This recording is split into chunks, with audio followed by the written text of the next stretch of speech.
नमस्ते.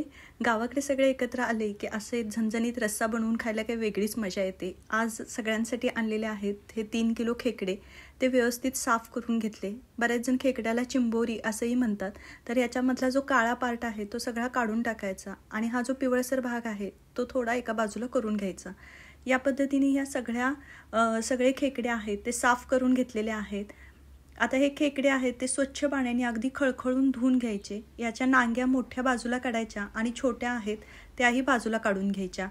हे खेकडे आहेत ते अगदी 2-3 वेळा खळखळून स्वच्छ पाण्याने धुवून घ्यावे लागतात. गावाकडे जे खेकडे मिळतात ते ओढ्याच्या कडेचे वगैरे असे असतात, त्यामुळे त्यांना खूप अशी माती असते, तर ते खूप स्वच्छ धुवून घ्यावं लागतं. आता पुन्हा एकदा प्यायच्या पाण्याने स्वच्छ असे धुवून घेतलेले आहेत.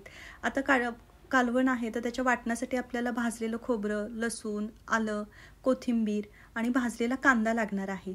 आता याच्यामध्ये जी लहान नांग्या होत्या त्या अशा खलबत्त्यामध्ये कुटू शकता किंवा मिक्सरमध्येही तुम्ही याला कुटून घेऊ शकता. आता कुटल्यानंतर याच्यामध्ये पाणी मिक्स करायचं आणि याचा जो काही गाळ निघेल तो व्यवस्थित गाळणीच्या साहाय्याने आपल्याला गाळून घ्यायचा आहे. एकदा बारीक गाळणीने गाळायचा आणि एकदा अजून याच्याहून बारीक अशा चाळणीने आपल्याला ते गाळून घ्यायचं आहे. तर हे पाणी जे होतं ते आपल्याला रस्स्यासाठी आपण वापरणार आहोत. मोठ्या पातेल्यामध्ये आता तेल गरम करायला ठेवलं आणि आपण जो मसाला भाजून घेतलेला त्याचं वाटण करून याच्यामध्ये मिक्स करून व्यवस्थित परतून घ्यायचं आहे. आता वाटण परतून झालं की याच्यामध्ये जो सातारचा लाल तिखट मसाला असतो तो याच्यामध्ये घातलेला आहे. आता हा मसालाही तेल सुटेपर्यंत आपल्याला अगदी व्यवस्थित मीडियम टू लो फ्लेमवर परतून घ्यायचा आहे. हा मसाला वाटत आला की आपण जे खेकडे साफ करून ठेवलेले आहेत हे पहा असे, तर याच्यावेळी आपण जो पिवळा भाग बाजूला काढलेला होता तो आता आपण याच्यामध्ये मिक्स करणार आहोत. हा पिवळा भाग मिक्स केल्यानंतर जसं आपण अंड्याची भुर्जी करतो त्या पद्धतीनेच मसाल्यामध्ये हा व्यवस्थित आपल्याला एकसारखा करून घ्यायचा आहे. एकदा हा व्यवस्थित परतून भाजून झाला की मग आता याच्यामध्ये आपण जे स्वच्छ करून ठेवलेले खेकडे आहेत ते याच्यामध्ये सोडणार आहोत.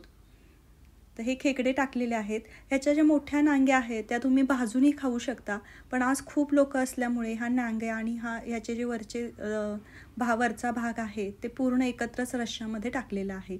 आता व्यवस्थित याला हलवून घ्यायचं. चवीप्रमाणे याच्यामध्ये मीठ घालायचं. 1-2 ते 3 मिनटं खेकडे परतून झाले की आपल्याला किती अंदाजे रस्सा लागणार आहे तेवढा याच्यामध्ये पाणी मिक्स करायचं.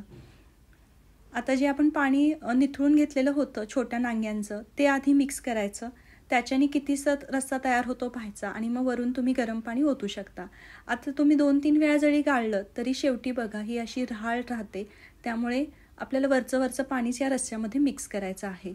आता आपल्याला किती रस्सा अपेक्षित आहे तेवढं पाणी मिक्स करायचं, चवीनुसार मीठ घालायचं आणि याला सतत ढवळत राहायचं, म्हणजे रस्सा उकळू द्यायचा नाही. जसं आपण कढी गरम करतो त्या पद्धतीनेच हा रस्सा आपल्याला करून घ्यायचा आहे.